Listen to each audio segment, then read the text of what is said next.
Wilson mile ಅಂತಿದ್ದಾರೆ, CEO ಅವರು ಯಾರು ವಿಜಯ್ ಕುಮಾರ್ ದಂಡಿನ ಅಂತಿದ್ದಾರೆ, ನಮ್ಮ ಬಿಷಪ್ ಮಾರ್ಟಿನ್ ಬೋರ್ಗೆ ಅಂತಿದ್ದಾರೆ. ಇವ್ರು ಏನೇನ್ ಹೇಳಿದ್ರು ಏನೇನ್ ಮಾಡಿದ್ರು ಅದನ್ನೆಲ್ಲ ಮಾಡಿದೆ.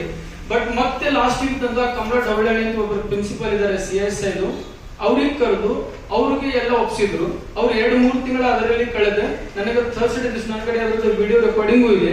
ಅವ್ರು ಕಳೆದ ಏನಂತಂದ್ರು, ಗುರುವಾರ ದಿವಸ ಹೋದ ಗುರುವಾರ, ಇಲ್ಲ ನಿಮ್ದು ಎಲ್ಲ ಫೈನಲ್ ಆಗಿದೆ, ನಿಮ್ದೆಲ್ಲ ಸೆಟಲ್ಮೆಂಟ್ ಆಗಿದೆ, ನಾನು ಸಂಜೆಗೆ ಮ್ಯಾನೇಜ್ಮೆಂಟ್ ಕಡೆ ಹೋಗಿ ನಿಮ್ದು ಎಲ್ಲ ಏನಿದೆ ಎಲ್ಲ ನಿಮ್ಗೆ ಮಾತಾಡಿ ಸೆಟಲ್ಮೆಂಟ್ ಎಷ್ಟಾಗಿದೆ ಯಾವಾಗ ಕೊಡ್ತಾರೆ ಹೇಳ್ತೀನಿ ಅಂತ ಹೇಳಿದ್ರು. ಅದೇ ದಿವಸ ಆಯ್ತು.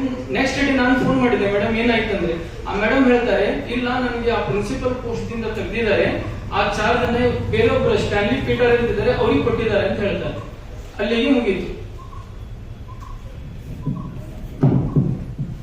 ಎಲ್ಲ ಪತ್ರಿಕಾ ಮಾಧ್ಯಮ ಮಿತ್ರರಿಗೆ ನಮಸ್ಕರಿಸುತ್ತಾ,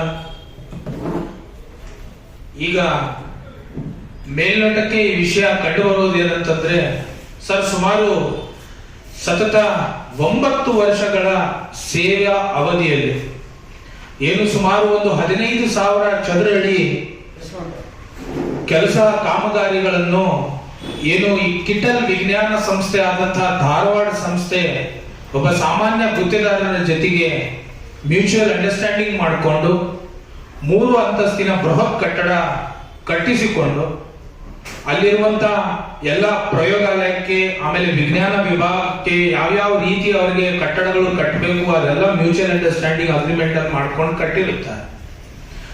ತದಾದ ನಂತರ ಅವರ ಏನು ಆಡಳಿತ ಮಂಡಳಿಯ ವೈಯಕ್ತಿಕ ಗೊಂದಲಕ್ಕೆ ಅವರೇ ಲೋಕಾಯುಕ್ತಕ್ಕೆ ಹೋಗಿರ್ತಾರೆ.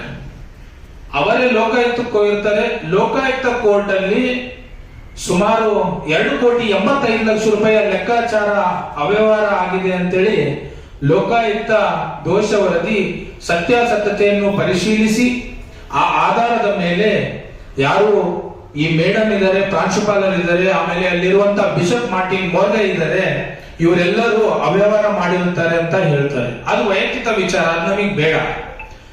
ಇಲ್ಲಿ ಮುಖ್ಯ